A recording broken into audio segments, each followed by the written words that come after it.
আসসালামু আলাইকুম।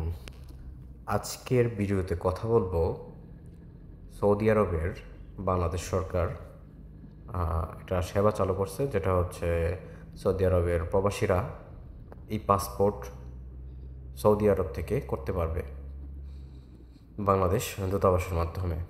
তো এই সেবাটি পাবে বাংলাদেশি নাগরিকরা জাতীয় পরিচয়পত্র বা অনলাইন জন্ম নিবন্ধন দিয়ে। কত টাকা খরচ হবে এই পাসপোর্ট করতে?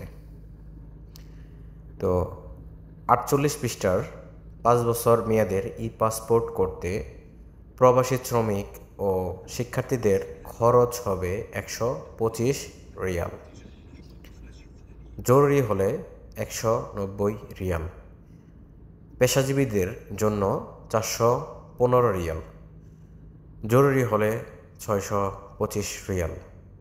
10 বছর মেয়াদের ই পাসপোর্টের জন্য প্রবাসী শ্রমিক ও শিক্ষার্থীদের খরচ হবে 210 রিয়াল, জরুরি হলে 315 রিয়াল। এটা হচ্ছে 48 পৃষ্ঠার 5 বছর মেয়াদের জন্য এই খরচটা পড়বে।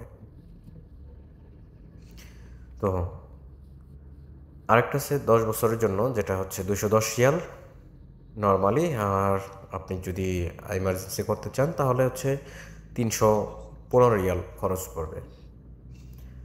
এখন হচ্ছে 64 পৃষ্ঠার 5 বছর ও 10 বছর মেয়াদের জন্য কত টাকা খরচ পড়বে। প্রথমে হচ্ছে 5 বছরের জন্য আপনার খরচ পড়বে সাধারণভাবে শ্রমিক ও শিক্ষার্থীদের জন্য 625 সৌদি রিয়াল, জরুরি ক্ষেত্রে 830 রিয়াল। 10 বছর মেয়াদের জন্য খরচ হবে 725 রিয়াল, জরুরি যদি হয় আপনার ইমার্জেন্সি করতে চান তাহলে হচ্ছে 935 রিয়াল খরচ পড়বে। এখানে পেশাজীবীদের জন্য খরচটা একই থাকবে, 725 রিয়াল নর্মালি, যদি জরুরি হয় 935 রিয়াল। তো আজকের ভিডিও হচ্ছে এই পর্যন্তই। আর কোনো বিষয় জানতে চাইলে আপনারা আমাদের ফেসবুক পেজে মেসেজ করতে পারেন অথবা আমাদের এই কমেন্ট সেকশনে কমেন্ট করতে পারেন। আমি সময় করে আপনাদের রিপ্লাই দেওয়ার চেষ্টা করব। ধন্যবাদ।